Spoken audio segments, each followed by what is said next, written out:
जय श्री कृष्णा सा। आप सभी का मेरे चैनल पर स्वागत है। आइए सुनते हैं मंगलवार की व्रत कथा। प्राचीन समय में ऋषि नगर में केशवदत्त नामक ब्राह्मण अपनी पत्नी अंजलि के साथ रहता था। केशवदत्त को धन संपत्ति की कोई कमी नहीं थी। सभी लोग केशवदत्त का सम्मान करते थे, लेकिन उसके कोई संतान नहीं थी। इसी कारण केशवदत्त बहुत चिंतित रहता था। पुत्र प्राप्ति की इच्छा से दोनों पति पत्नी प्रत्येक मंगलवार को मंदिर में जाकर हनुमान जी की पूजा करते थे।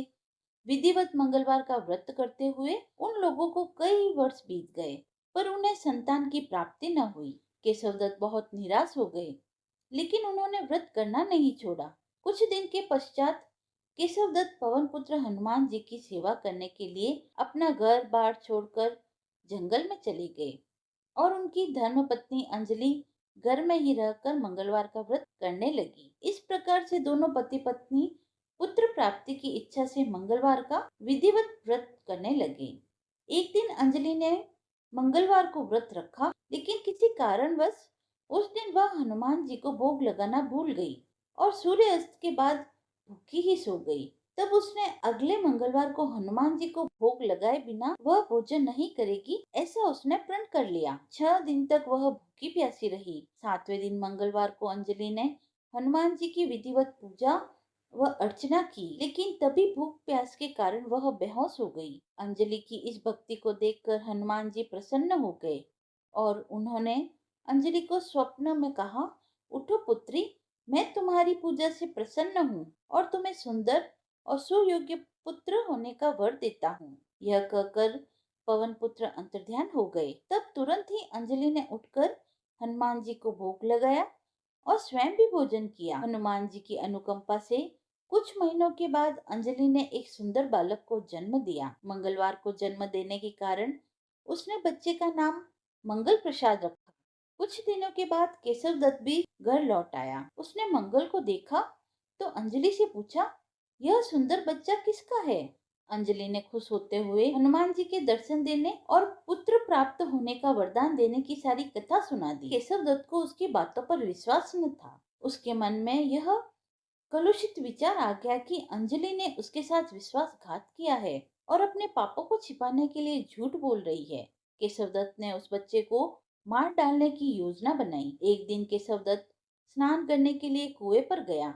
मंगल भी उसके साथ था। केशव दत्त ने मौका देखकर मंगल को कुएं में फेंक दिया और घर आकर बहाना बना दिया कि मंगल तो कुएं पर मेरे पास पहुंचा ही नहीं। केशवदत्त के इतने कहने के ठीक बाद मंगल दौड़ता हुआ घर आ पहुंचा। केशवदत्त मंगल को देखकर बुरी तरह हैरान हो गया। उसी रात हनुमान जी ने केशवदत्त को सपने में दर्शन देते हुए कहा, तुम दोनों के मंगलवार के व्रत करने से प्रसन्न होकर पुत्र जन्म का वर मैंने प्रदान किया था, फिर तुम अपनी स्त्री को उल्टा क्यों समझते हो? उसी समय केशवदत्त ने अंजलि को जगाकर उससे क्षमा मांगी और स्वप्न में हनुमान जी के दर्शन देने की सारी कहानी सुनाई। केशवदत्त ने अपने बेटे को हृदय से लगाकर बहुत प्यार किया। उस दिन के बाद सभी आनंद पूर्वक रहने लगे।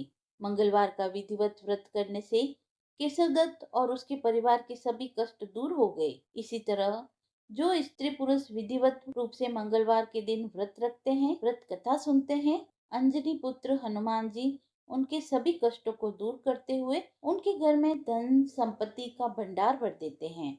कथा समाप्त हुई। मंगलवार की व्रत कथा। व्यास जी ने कहा, एक बार नैमिषारण्य तीर्थ में 80,000 मुनि एकत्र होकर पुराणों के ज्ञाता श्री सूत जी से पूछने लगे, हे महामुने, आपने हमें अनेक पुराणों की कथाएं सुनाई है। अब कृपा करके हमें ऐसा व्रत और कथा बतलाइए जिससे संतान की प्राप्ति हो तथा मनुष्य को रोग शोक अग्नि सर्व दुख आदि का भय न रहे, क्योंकि कलयुग में सभी जीवों की आयु बहुत कम है, फिर इस पर उन्हें रोग चिंता के कष्ट लगे रहते हैं, तो फिर वह श्री हरि के चरणों में अपना ध्यान कैसे लगा सकेंगे? श्री सूत जी कहते हैं, मुनियो, आपने लोक कल्याण के लिए बहुत ही उत्तम प्रश्न पूछा है। एक बार राजा युधिष्ठिर ने भगवान श्री कृष्ण से लोक कल्याण के लिए यही प्रश्न पूछा था। भगवान श्री कृष्ण और युधिष्ठिर का संवाद मैं तुम्हें सुनाता हूँ, ध्यान पूर्वक सुनो। एक समय पांडवों की सभा में श्री कृष्ण जी बैठे हुए थे। तभी युधिष्ठिर ने भगवान श्री कृष्ण से प्रश्न किया, हे प्रभु नंदन नंदन गोविंद, आपने मेरे लिए अनेकों कथाएं सुनाई हैं। आज आप कृपा करके ऐसा व्रत व कथा सुनाइए जिसके करने से मनुष्य को रोग चिंता का भय समाप्त हो जाए व पुत्र की प्राप्ति हो। हे प्रभु, बिना पुत्र के जीवन व्यर्थ है। पुत्र के बिना मनुष्य नरकगामी होता है। पुत्र के बिना मनुष्य पितृऋण से छुटकारा नहीं पा सकता और न ही उसका नंग नामक नरक से उद्धार हो सकता है। अतः पुत्रदायक व्रत बतलाइए। श्री कृष्ण भगवान बोले, हे राजन, मैं एक प्राचीन इतिहास सुनाता हूँ, आप उसे ध्यान पूर्वक सुने। कुंडलपुर नामक एक नगर था।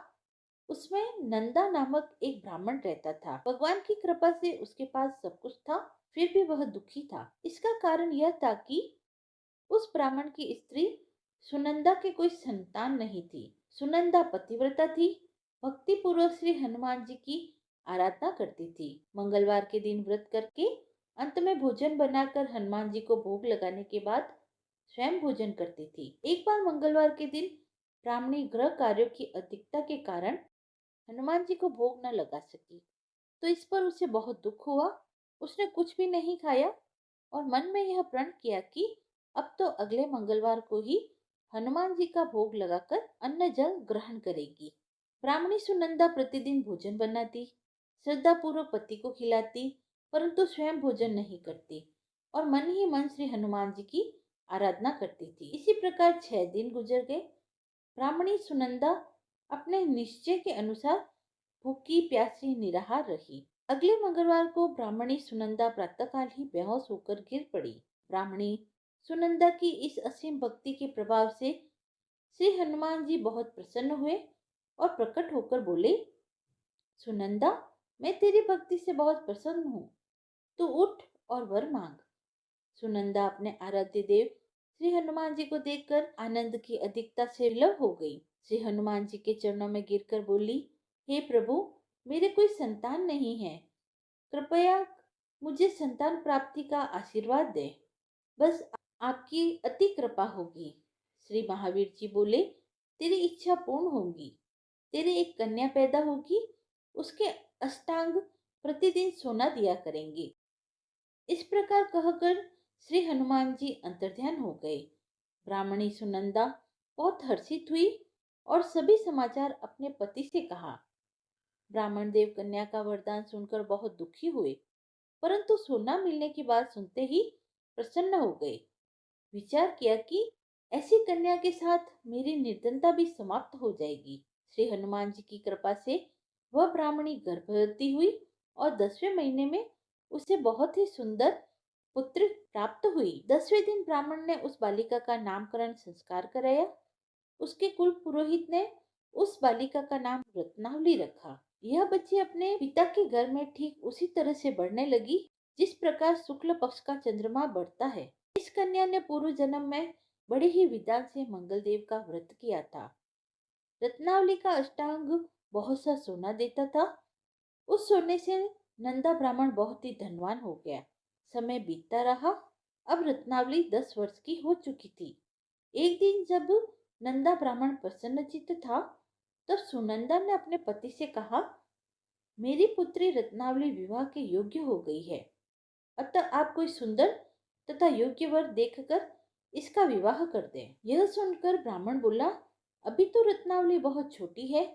तब ब्राह्मणी बोली, शास्त्रों की आज्ञा है कि कन्या 8वें वर्ष में गौरी, 9वें वर्ष में राहिणी और 10वें वर्ष में कन्या, इसके पश्चात रजस्वला हो जाती है। गौरी के दान से पाताल लोक की प्राप्ति होती है, राहिणी के दान से वैकुंठ लोक की प्राप्ति होती है और कन्या के दान से इंद्रलोक के सुखों की प्राप्ति होती है। अगर हे पतिदेव रजस्वला का दान किया जाता है तो घोर नरक की प्राप्ति होती है। इस प्रकार ब्राह्मण बोला, अभी तो रत्नावली मात्र 10 वर्ष की ही है और मैंने तो 16-16 साल की कन्याओं के विवाह कराए हैं, अभी जल्दी क्या है। तब ब्राह्मणी सुनंदा बोली, आपको तो लोभ अधिक हो गया है लगता है।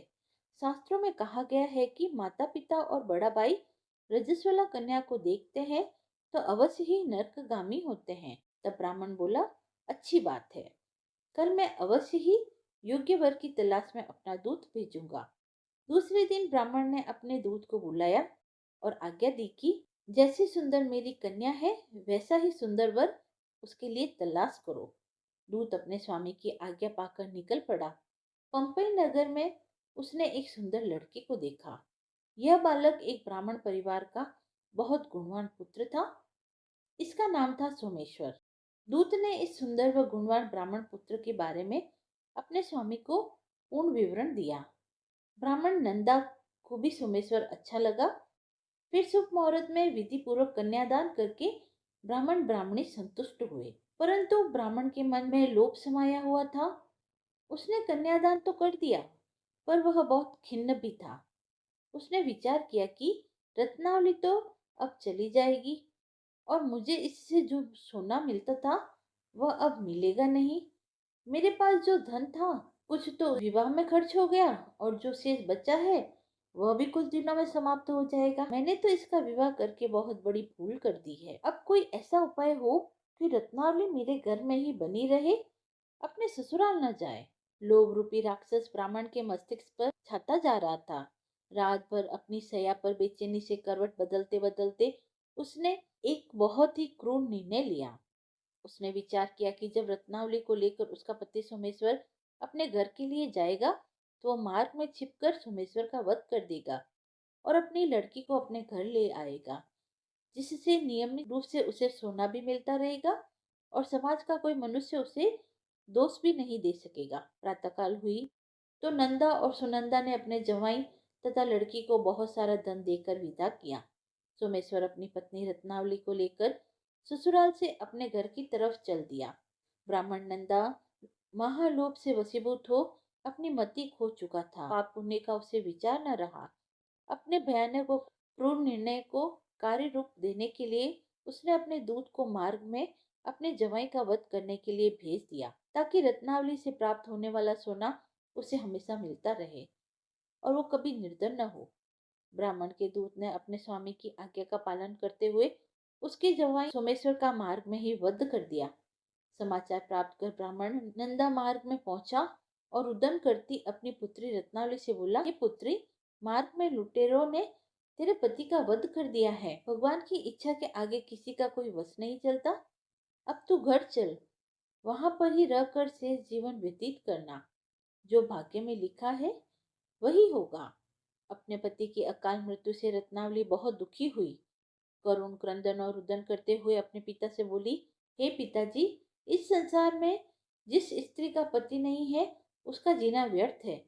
मैं अपने पति के साथ ही अपने शरीर को जला दूंगी और सती होकर अपने इस जन्म को, माता पिता के नाम को तथा सास ससुर के यश को सार्थक करूंगी।